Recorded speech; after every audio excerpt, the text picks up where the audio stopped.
दोस्तों नमस्कार। आपकी सफलता ही मेरा मिशन है। ज्ञानकोश एजुकेशन पर आपका अभिनंदन है। कक्षा 10 के मेरे प्यारे बच्चों, ध्यान से मेरी बात को सुनिए। यह एक बहुत छोटा सा वीडियो है, लेकिन यहाँ से परीक्षा में 2025 की बोर्ड परीक्षा में 5 नंबर का प्रश्न आना ही आना है। आना सुनिश्चित है। मैं क्या बोल रहा हूँ, आने की गारंटी है, मैं ये बोल रहा हूँ। उसके पीछे रीजन है, उसके पीछे तर्क है। तर्क क्या है? आपके संस्कृत वाले भाग में 3 लेसन श्लोक का है, जिसमें क्या अन्योक्ति विलासः, उसके बाद है केन किम वर्धते और जीवन सूत्राणि। ये 3 श्लोक वाले चैप्टर हैं। तो एक श्लोक यहाँ से देता है, इन तीनों में से कोई एक श्लोक दे देगा, और एक श्लोक देता है अथवा करके किसी गद्य वाले भाग में जिसमें श्लोक है। गद्य वाले भाग में जो श्लोक है, तो गद्य वाले भाग के श्लोक जरूर देता है, क्योंकि बच्चे उसमें कंफ्यूज रहते हैं, क्योंकि संदर्भ पूछा जाता है। तो संदर्भ में बच्चे कंफ्यूज रहते हैं कि ये किस लेसन का है, तो इसलिए गद्य वाले भाग से श्लोक जरूर आता है। और यहाँ मैं जो आपको श्लोक दे रहा हूँ, ये देखिए, वाराणसी वाले से एक श्लोक है, वीरा वीरेण पूज्यते से 3 श्लोक है, प्रबुद्धो ग्रामीणा से 1 श्लोक है, और भारतीय संस्कृति से 1 श्लोक है। इन सभी श्लोकों का मैं हिंदी में सरल ढंग से अनुवाद आपको सिखा दे रहा हूँ, और जो परीक्षा में आप कर लीजिएगा, और यहाँ से एक प्रश्न आना निश्चित है ही है। तो यहाँ से आपका 5 नंबर का प्रश्न सुनिश्चित होने जा रहा है बेटा, इसलिए आप मेरी बात को ध्यान से सुनिए, क्योंकि 22 साल का मेरा टीचिंग का एक्सपीरियंस और 6-7 साल का कॉपी चेकिंग करने का एक्सपीरियंस, बोर्ड में कॉपी चेक करने के लिए हम लोग जाते हैं, तो वो सब मिलाकर मैं आपको बता रहा हूँ। इसको आप क्विट मत करिएगा, इस वीडियो को जरूर देख लीजिएगा, ठीक है ना। चलिए आइए हम लोग देखते हैं। पहला आपका श्लोक है वाराणसी से, मंगलम मरणम यत्र विभूतिश्च विभूषणम, कौपीनम यत्र कौशेय सा काशी केन मीयते। ठीक है ना। अब इसका आप अर्थ देखते चलिए एक एक करके, ठीक है ना। मंगलम मरणम यत्र विभूतिश्च विभूषणम, यहाँ से देखिए संदर्भ पूछा जाता है, सॉरी संदर्भ, हाँ संदर्भ पूछा जाता है, प्रसंग नहीं, संदर्भ पूछा जाता है। संदर्भ आप क्या लिखेंगे? प्रस्तुत श्लोक हमारे पाठ्य पुस्तक हिंदी के संस्कृत भाग से वाराणसी नामक पाठ से लिया गया है, ये आपका संदर्भ होगा। उसके बाद खूब सुंदर काले स्केच पेन से आप हेडिंग डालेंगे हिंदी अनुवाद, ठीक है ना। उसका तब लिखेंगे क्या अर्थ, देखिए, मंगलम मरणम, मंगलम मन होता है मंगल यानी कल्याणकारी, मंगलम मन होता है मंगल यानी कल्याणकारी, क्या होता है? कल्याणकारी, कल्याणकारी। मरणम माने मरना, कल्याणकारी, मरना, मरना माने क्या होता है? मरना, ठीक है ना। जहाँ का मरना क्या हो? कल्याणकारी हो। जहाँ का मरना मंगलम, मंगलकारी हो, क्या? जहाँ का मरना। यत्र माने होता है जहाँ, विभूतिश्च, च मन होता है और विभूति मन होता है राख, जहाँ का राख जो है क्या है? विभूषणम, विभूषण माने आभूषण, विभूषण माने क्या होता है? आभूषण। जहाँ का राख क्या है? आभूषण होता है। जहाँ का मरना मंगलकारी होता है, जहाँ का राख आभूषण होता है। पहली लाइन शायद आपके समझ में आ गया होगा मैं क्या कह रहा हूँ, ठीक है ना। जहाँ का राख क्या है? आभूषण है, और जहाँ का मरना क्या है? मंगलकारी है। क्लियर? ठीक है। अब दूसरी लाइन आप देखिए, कौपीनम, कौपीनम माने होता है लंगोट, जो साधु सन्यासी लोग पहनते हैं लंगोट, शायद आप समझ रहे होंगे मैं क्या किस चीज़ की बात कर रहा हूँ। लंगोट जो एक पहना जाता है अंडरवियर के जगह पर, लंगोट, ठीक है ना, लंगोट। जहाँ का लंगोट, यत्र माने जहाँ का, ठीक है ना, जहाँ, जहाँ का लंगोट। कौशेयम, कौशेयम माने होता है रेशमी, क्या होता है? रेशमी, रेशमी। जहाँ का लंगोट भी किसका होता है? रेशमी होता है। जहाँ का लंगोट रेशमी कपड़ा होता है, जहाँ का लंगोट भी क्या होता है? रेशमी होता है, ठीक है ना। आगे देखिए, सा काशी केन मीयते, फिर से देखिए, सा काशी, सा माने वह होता है, लेकिन यहाँ होगा उस, काशी माने काशी का, केन माने किससे, मीयते माने होता है मापा जाना, मापना, ठीक, मापना यानी मापा जाना, नापना जो होते हैं कहते हैं। तो नापने से तात्पर्य है कि मतलब उपमा देना, इसका तात्पर्य यहाँ इसका आशय सेंस क्या होगा, उपमा देना। तो उस काशी को किससे मापा जा सकता है, अर्थात उस काशी को उपमा किससे दिया जा सकता है, अर्थात किसी से नहीं। अब इसका अर्थ बढ़िया से देखिए किस तरह से, फिर से ध्यान से सुनिए। मैं थोड़ा समय लेकर आपको पढ़ा रहा हूँ ताकि यहाँ से आपका 5 नंबर का प्रश्न आना निश्चित है, इसलिए आप ध्यान से पढ़िए। मंगलम मरणम, जहाँ का मरना क्या हो, मंगलकारी हो, ठीक। यत्र मन होता है जहाँ। विभूतिश्च विभूषणम, विभूति माने राख, विभूषणम माने आभूषण। जहाँ का राख भी आभूषण होता है, जहाँ का राख क्या होता है, आभूषण होता है। जहाँ का मरना मंगलकारी होता है, जहाँ का राख आभूषण होता है। कौपीनम यत्र कौशेयम, कौपीनम जहाँ का, यत्र मन होता है जहाँ, कौपीनम माने लंगोट, जहाँ का लंगोट भी किसका होता है, कौशेयम माने रेशम का होता है, जहाँ का लंगोट भी रेशमी होता है। सा काशी, उस काशी का, केन मीयते किससे उपमा दिया जा सकता है, अर्थात किसी से नहीं। ये आपका अनुवाद हो गया। बेटा आशा है कि आपके समझ में आ गया होगा। फिर भी अगर आपके समझ में नहीं आया हो तो आप कमेंट बॉक्स में किसी एक पर्टिकुलर किसी शब्द का आप मीनिंग पूछ सकते हैं, या किसी पंक्ति का ही पूछ सकते हैं, कोई दिक्कत नहीं है, कमेंट आप करके पूछ सकते हो, वहाँ मैं आपको बता दूंगा। चलिए हम लोग आगे बढ़ते हैं दूसरे पाठ के श्लोक की तरफ। दूसरा जो पाठ है, मतलब जिस पाठ में आपका जो 3 श्लोक है वह है वीरः वीरेण पूज्यते। अगर आपको ये वाला श्लोक दिखाई दे, बंधनम मरणम वाला, तो सीधे आप जानिए कि वीरः वीरेण पूज्यते वाले पाठ से है। आपका संदर्भ क्या होगा, संदर्भ क्या लिखेंगे, प्रस्तुत पद्यांश या प्रस्तुत श्लोक, पद्यांश से अच्छा श्लोक होगा। प्रस्तुत श्लोक हमारे पाठ्य पुस्तक हिंदी के संस्कृत भाग से वीरः वीरेण पूज्यते नामक पाठ से लिया गया है, क्योंकि श्लोक पे भी 2 नंबर निश्चित होता है और 3 नंबर आपके अनुवाद पे रहता है, तो इसी तरह से करके 5 नंबर मिलता है आपको। तो आपको संदर्भ लिखना जरूरी है, नहीं तो पूरा नंबर आपको नहीं मिलेगा, ध्यान रखिएगा, ठीक है ना। अब इसका अर्थ देखिए, बंधनम मरणम, देखिए बंधनम मन होता है बांधना या बंधन, मरणम मन होता है मरण, वापि माने होता है अथवा, वापि माने क्या होता है, अथवा, ठीक है ना। जयो माने होता है विजय, वापि माने फिर अथवा, पराजय माने पराजय यानी हार।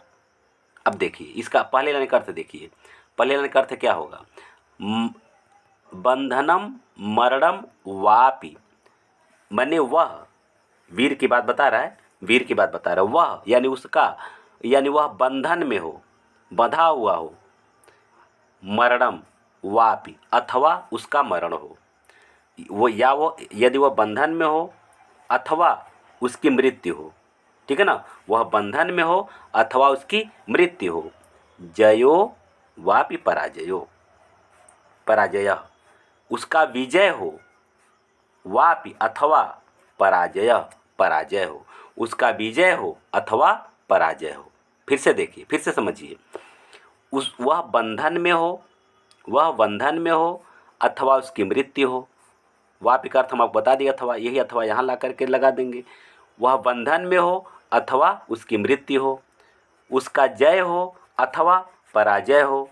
उभयत्र, यहाँ देखिए 2 शब्द है, उभय है, उभय, ठीक है ना, और एक शब्द है अत्र, अत्र, उभय धन अत्र, अत्र माने यहाँ, उभय माने दोनों।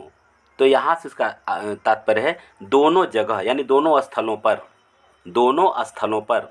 उभय अत्र, समो माने समान रूप से, वीरः माने वीर समान रूप से रहता है। कहाँ, उभयत्र दोनों जगह, किस जगह, चाहे मरे, चाहे वह बंधन में हो, चाहे उसका विजय हो, चाहे पराजय, इसी दोनों जगह, इस दोनों जगह पे या इस दोनों जगह पे, अर्थात दोनों जगह पे। उभयत्र समो वीरः, उभयत्र उभय अत्र, उस दोनों जगह पर, समो समान रूप से, वीरः वीर पुरुष, यानी वीर पुरुष दोनों जगह पर समान रूप से रहता है। यानी वह हार हो चाहे जीत हो उसको कोई टेंशन नहीं, बिल्कुल वह निश्चिंत रहता है। वह बंधन में हो या उसकी मृत्यु हो, कोई टेंशन नहीं, वह निश्चिंत रहता है, माने समान रूप से रहता है, सुख दुख से परे हो जाता है वो। अब आगे देखिए, वीर भावो ही वीरता। वीर भाव, वीरों का भाव ही, भाव माने जो भाव हम दिखाते हैं, जो प्रकट करते हैं, वीरों का भाव ही क्या है? वीरता है। वीरों का भाव ही क्या है? वीरता है। वीरों का भाव क्या है? वीरता है। फिर से इसका अर्थ देखिए, चाहे वह बंधन में हो, चाहे उसकी मृत्यु हो, उसका जय हो अथवा उसका पराजय हो, दोनों जगह पर वीर समान रूप से रहता है। वीरों का भाव ही वीरता है। आशा है आपको इसका अर्थ खूब अच्छे तरह से समझ में आ गया होगा, इसलिए मैं आपको समय दे करके पढ़ा रहा हूँ। आपको ये लगता होगा वीडियो काफ़ी लंबा होता जा रहा है, इसको क्यूट करके बढ़ो यार, ये करो वो करो, तो खैर नुकसान आपका होगा बेटा, समझ लीजिए, क्योंकि यहाँ से 5 नंबर आना निश्चित है। बोर्ड परीक्षा में जब आप बैठेंगे तो आप मेरी बात याद आएगी कि हाँ, ज्ञानकोश एजुकेशन के सर ने बताया था कि यहाँ से एक प्रश्न आना निश्चित है 5 नंबर का। आगे बढ़ते हैं। ठीक, दूसरा देखिए, संदर्भ आपका वही रहेगा। अब इसका श्लोक देख लीजिए।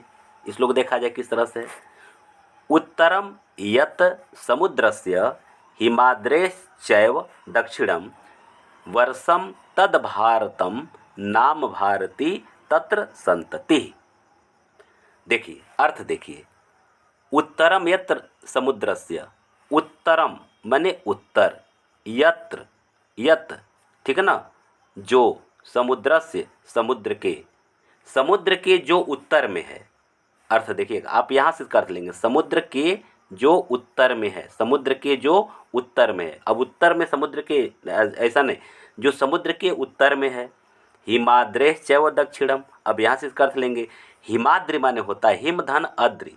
हिम माने होता है हिम माने क्या होता है बर्फ, और अद्रि माने क्या होता है? पर्वत या पहाड़। तो हिमाद्रि माने बर्फ का पर्वत अर्थात हिमालय, ठीक है ना। हिमाद्रेश चैव दक्षिणम, और हिमालय के दक्षिण में, ध्यान दीजिएगा, समुद्रस्य, यहाँ सर देखिए, समुद्रस्य यत उत्तरम, समुद्र के जो उत्तर में है। यहाँ से उल्टा चलेंगे, समुद्र के जो उत्तर में है, और यहाँ सीधा चलेंगे, हिमालय के जो दक्षिण में है। समुद्र के जो उत्तर में है, हिमालय के जो दक्षिण में है, समुद्र के जो उत्तर में है, हिमालय के जो दक्षिण में है। क्लियर हो गया ना? समुद्र के जो उत्तर में है, हिमालय के जो दक्षिण में है।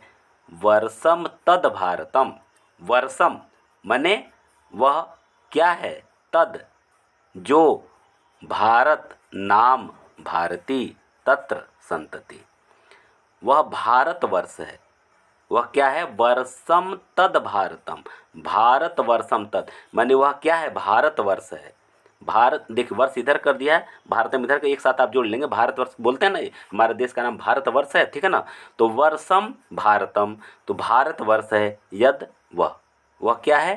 तद क्या है? वह भारतवर्ष है। नाम भारती तत्र संतति, तत्र माने उसके, माने भारत के, संतति माने संतान, नाम भारती, उसका क्या नाम है? भारती, यानी भारत के संतान का नाम क्या है? भारती। माने इसका क्या, फिर से अर्थ देखिए ऊपर से, तब सही हो जाएगा। समुद्र के जो उत्तर में है, हिमालय के जो दक्षिण में है, वह भारतवर्ष है, और वहाँ के संतान माने वहाँ के निवासी क्या कहलाते हैं? भारती, यानी वहाँ के निवासी का नाम क्या है? भारती, यानी वहाँ के निवासी क्या कहलाते हैं? भारती। आशा समझ में आ गया होगा। हिमालय, समुद्र के जो उत्तर में है, हिमालय के जो दक्षिण में है, उसका नाम भारतवर्ष है, और उसके संतान अर्थात उसके निवासी क्या कहलाते हैं? भारती कहलाते हैं, या उसके निवासी का नाम क्या है? भारती है। क्लियर हो गया ना? चलिए बेटा, अब हम लोग आगे बढ़ते हैं। तीसरा श्लोक हम लोग देख लेते हैं इसी लगे। हतो वा प्राप्स्यसि स्वर्गम जित्वा वा भोक्ष्यसे महीम तदमातुतिष्ठ कौन्तेय युद्धाय कृत निश्चयः। यह श्लोक कहाँ से लिया गया है? गीता से। भगवान कृष्ण जब युद्ध क्षेत्र में अर्जुन को मोह हो जाता है, तो उनके मोह को दूर करने के लिए अर्जुन से कहते हैं, हे अर्जुन, ठीक है ना, क्या कहते हैं? हे अर्जुन, हतो वा प्राप्स्य, हतो माने मारे जाओगे, हतना हतो माने मारा जाना। यदि तुम मारे जाओगे, मारा जाना, यदि तुम मारे जाओगे, ठीक है ना, तो क्या प्राप्स्यसि प्राप्त करोगे, स्वर्गम स्वर्ग को प्राप्त करोगे। वा माने होता है अथवा, वा का यहाँ देखिए, यहाँ भी वा है, यहाँ भी वा है, यहाँ इसका अर्थ हम आपको लिखवा दे रहे हैं अथवा, अथवा या ऐसे बोलते हैं, ठीक है ना। कहते हैं हे अर्जुन, यदि तुम युद्ध में मारे जाओगे, यदि तुम युद्ध में क्या होगा, मारे जाओगे, तो क्या होगा, प्राप्स्यसि स्वर्गम, तो तुम स्वर्ग को प्राप्त करोगे। हे अर्जुन, यदि तुम हतो मारे जाओगे, प्राप्स्यसि प्राप्त करोगे स्वर्गम स्वर्ग। यदि तुम युद्ध में मारे जाओगे तो क्या प्राप्त करोगे, स्वर्ग। एक टॉपिक, दूसरा टॉपिक देखिए, मतलब दूसरा वाक्य देखिए, जित्वा वा भोक्ष्यसे महीम। और कहते यदि तुम जीत जाते हो, जित्वा माने जीत जाना, यदि तुम जीत जाते हो, वाह यहाँ अथवा दिया है, अथवा तुम जीत जाते हो, तो भोक्ष्यसे माने भोग करोगे, सुख करोगे, महीम पृथ्वी का, धरती का भोग करोगे, पृथ्वी का सुख प्राप्त करोगे, ठीक है ना। कहते हैं कि हे अर्जुन, यदि तुम युद्ध में मारे जाते हो तो स्वर्ग प्राप्त करोगे।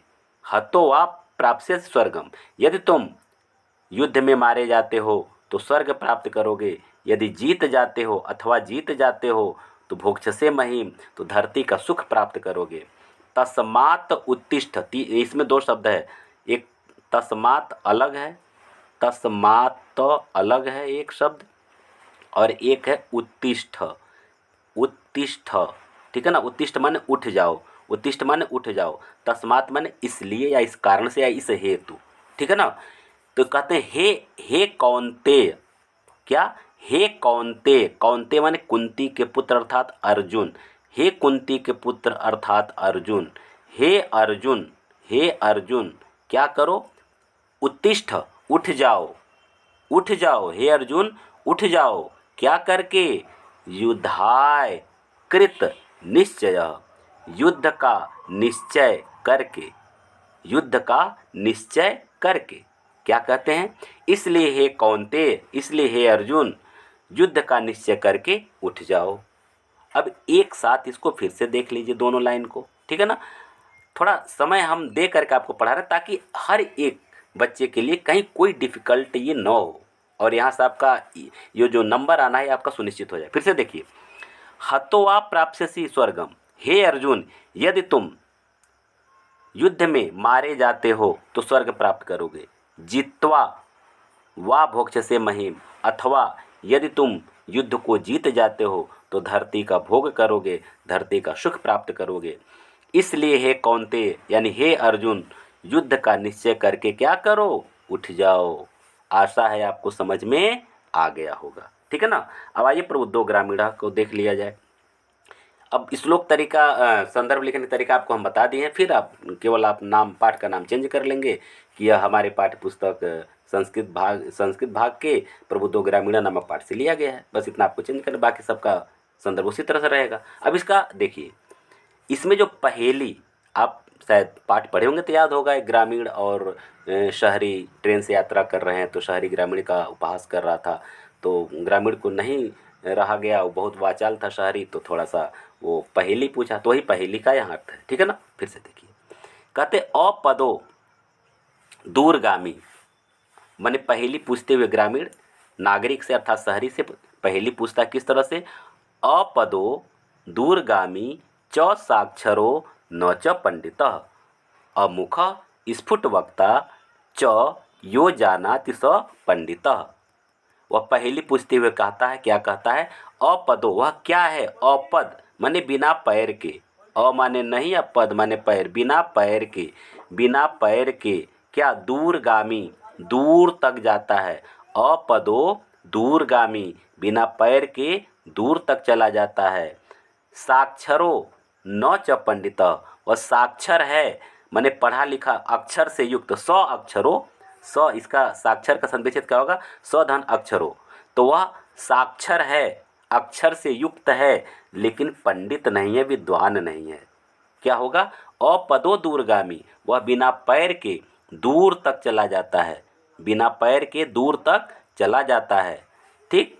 साक्षरो न च पंडितः, साक्षर है, अक्षर से युक्त है, लेकिन विद्वान नहीं है। क्लियर। अच्छा, अमुख, बिना मुख के, अ माने नहीं, अमुख माने मुख, बिना मुख के स्फुट वक्ता माने प्रखर वक्ता, प्रखर वक्ता माने साफ साफ बोलने वाला, प्रखर वक्ता, स्फुट वक्ता, प्रखर वक्ता। क्लियर, ठीक है ना। तो अमुख माने बिना मुख के, बिना मुख के वह स्पष्ट बोलता है, प्रखर वक्ता है। यो जानाति स पंडितः, यो माने जो, जानाति जानता है, स वह, पंडितः माने विद्वान, जो जानता है वही विद्वान है। ये पहेली पूछा। फिर से देखिए इसका, अपदो दूरगामी, बिना पैर के वह दूर तक चला जाता है। साक्षरो न च पंडितः, अक्षर से युक्त है लेकिन विद्वान नहीं है। अमुख स्फुट वक्ता, बिना मुख के स्पष्ट बोलने वाला है या बिना मुख के प्रखर वक्ता है। यो जानाति स पंडितः, जो जानता है वह पंडित है, जो जानता है वह विद्वान है। ऐसे इसका आपका हिंदी अनुवाद होगा। अब अंतिम श्लोक भारतीय संस्कृति से। संदर्भ आप लिखना जान चुके हैं। बस अगर इसमें से आएगा तो केवल पाठ का नाम केवल चेंज रहेगा, जिसमें वाराणसी, फिर उसके बाद से जिसमें आपका वीरा वीरण पूजित से तो वह हो जाएगा, फिर प्रबुद्धो ग्रामीणा हो जाएगा, ऐसे, ठीक है ना। केवल पाठ का नाम आपका चेंज होगा। आप श्लोक देखिए, सर्वे भवन्तु सुखिनः, सर्वे सन्तु निरामयाः, सर्वे भद्राणि पश्यन्तु, माँ कश्चित् दुर्भाग् भवेत्। क्या कहते हैं? सर्वे भवन्तु सुखिनः, सभी लोग सुखी होवें। सर्वे भवन्तु सुखिनः, सर्वे माने सभी, सर्वे माने सभी, भवन्तु माने हों या होवें, भवन्तु माने हों या होवें, सुखिनः माने सुखी, माने सभी लोग सुखी हों। सर्वे भवन्तु, सर्वे संतु, संतु माने फिर वही होवें या हों, ठीक है ना। निरामया, निरोगी अर्थात रोग रहित, यानी सभी लोग निरोगी हों अर्थात रोग रहित हों। सभी लोग क्या हों? सुखी हों। सभी लोग क्या हों? निरोगी हों। दो यहाँ वाक्य आप ध्यान रखेंगे, सर्वे संतु, सर्वे भवन्तु सुखिनः, सभी लोग सुखी हों। सर्वे संतु निरामयाः, सभी लोग निरोगी हों अर्थात सभी लोग रोग रहित हों। सर्वे भद्राणि पश्यन्तु, भद्राणि माने कल्याण, ठीक है ना। सभी को, सभी का कल्याण देखें, ठीक, क्या है? सभी का कल्याण देखें माने सभी को, सभी के प्रति कल्याण का भाव रखें अर्थात सभी का कल्याण हो। सीधा अर्थ देखिए, सभी का सीधा उसका भाव क्या होगा? सभी का कल्याण हो, ठीक है ना। सर्वे भद्राणि पश्यन्तु मन होता है देखें, तो यहाँ देखना, कल्याण को देखने का मतलब कल्याण देखने वाली चीज़ नहीं है ना, कल्याण हो माने सभी लोगों का कल्याण हो। माँ कश्चित् दुर्भाग् भवेत्, माँ माने नहीं, कश्चित् माने किसी को, दुख माने दुख का भागी, भवेत माने हो, माने कोई दुख का भागी न हो। कश्चित् दुख भाग भवेत, कोई दुख का भागी, माँ मतलब नहीं हो, ठीक है ना, कोई दुख का भागी नहीं हो। फिर से देखिए इसको, इसको दो लाइन फिर से एक साथ देखिए। सर्वे भवन्तु सुखिनः, सभी लोग, सभी लोग क्या हों? सुखी हों। सभी लोग क्या हों? सुखी हों। और सर्वे संतु निरामयाः, सभी लोग क्या हों? सुखी हों। सर्वे संतु निरामयाः, सभी लोग क्या हों? निरोगी हों। सर्वे भद्राणि पश्यन्तु, सभी लोगों का कल्याण हो। माँ कश्चित् दुर्भाग् भवेत्, कोई दुख का भागी न हो अर्थात किसी को कोई दुख न हो। बस ये आपका इसका अर्थ है। और इतना में बेटा आपका 5 नंबर का प्रश्न निश्चित है आ जाएगा। इसलिए अगर अब तक आप मेरे साथ बने हुए हैं तब बहुत धैर्यवान हैं और अपने जीवन में कुछ बड़ा परिवर्तन करना चाहते हैं। इसलिए मैं सबसे लास्ट में एक रिक्वेस्ट करना चाहता हूँ, वीडियो को लाइक कर दीजिए, अच्छा लगे तो आप इसको सब्सक्राइब कर दीजिए अगर आप नए हो तो, क्योंकि यहाँ से इसी तरह का वीडियो एकदम टू दी पॉइंट परीक्षा के दृष्टिकोण से आपको इसी तरह से वीडियो मिलेगा और बहुत शानदार आपका पेपर हो जाएगा। और लास्ट में आपको ये भी हम बताएंगे परीक्षा में किस तरह से लिखें ताकि बेहतर नंबर मिले। आप सबको बहुत बहुत धन्यवाद।